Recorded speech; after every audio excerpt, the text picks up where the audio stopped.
Imagine you're at a beach and you have a pile of sand. You start removing each grain of sand individually, one by one.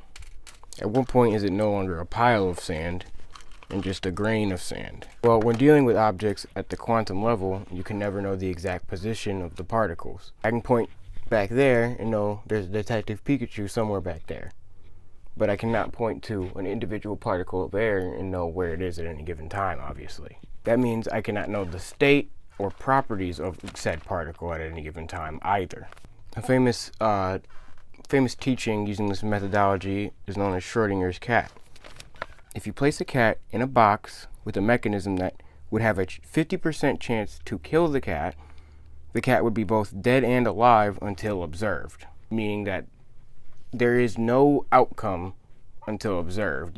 You can't possibly know until it's observed. The inverse of this is Copenhagen's law, meaning that if there is something that is to happen, that is all that could ever happen, and there is no alternative. Basically saying it is a preset, that's how all things will always ever be. There's no changing. A man named Hugh Everett proposed the theory that is today's topic. Obviously can't put that in the title. But yeah, as you can see, he's pretty grim about life in general. I was researching him on the wiki, and the first thing I saw was allegedly his daughter attempted suicide, and he simply glanced up from his notebook. His theory went on to state that every single one of these uncertainties is played out endless times. It takes parts of like string theory.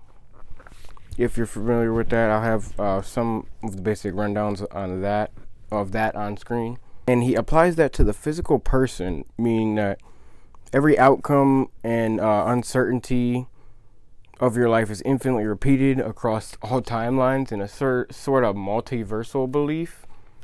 It reminds me of like the multiverse movies you see nowadays. But like he goes on to say like, oh, if you die of old age, there's another timeline where your heart goes another second and another second and another second.